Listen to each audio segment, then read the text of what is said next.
has the technical skills to do the job. I grew up in Kansas City, Missouri, in the urban core. These were struggling neighborhoods. And early on, I learned how to navigate the uncertainties of struggling neighborhoods. Many of my then neighbors and friends made some bad decisions sometimes. Some went off to prison. Others never got a job, or some couldn't get into school, and some even never made it out alive. But what I learned early on, and I learned this through my mother, she worked hard just to put food on the table and make ends meet, was about taking care of your community and giving people a shot to get ahead.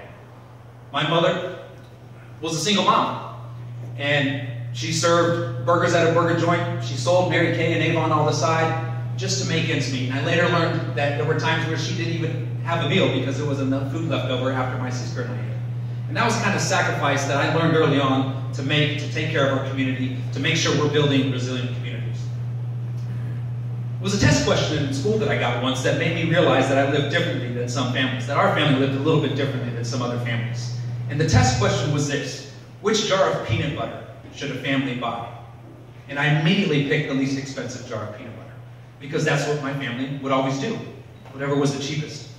But what the test question wanted us to do was actually pick the larger jar, because it had a lower cost per ounce. But that type of financial decision, for me at the time, was unthinkable. And that's when I learned that it costs more to be poor.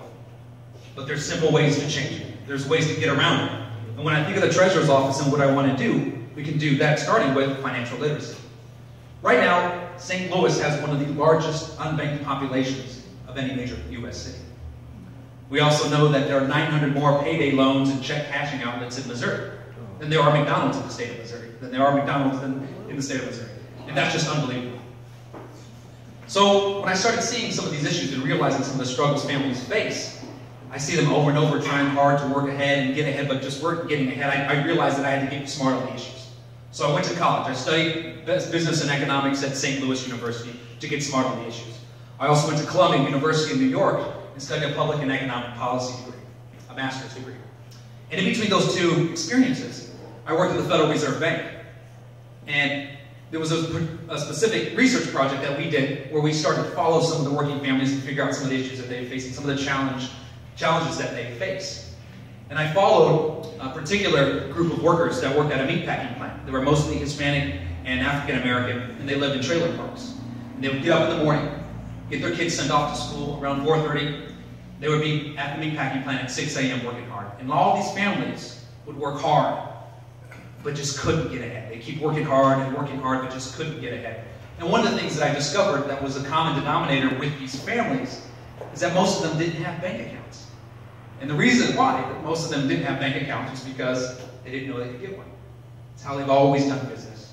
It's how their neighbors didn't have bank accounts, their families, their parents didn't have bank accounts. It's just how they did business. So what I did was I worked with the Federal Reserve Bank to get these families' bank accounts, to help them to start educating them on how to start saving for retirement, starting to get ahead, starting with the savings account, saving a little bit more, so they don't have to worry about taking out a devastating payday loan and paying in that exorbitant interest rate. My dad once had to take out one of those payday loans, and he had to file for bankruptcy.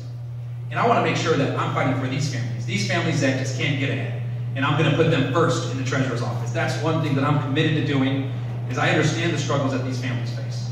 And I want to go and bring that experience into the Treasurer's Office, which is so important, to continue to fight for Democrats, continue to fight for working families. When I actually learned about what I could do even at that local level that helped people get bank accounts, I started to think bigger. So I volunteered and signed up for the U.S. Foreign Service with the State Department.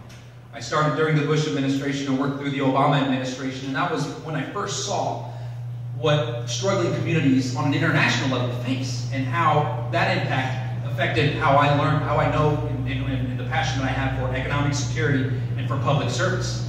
I served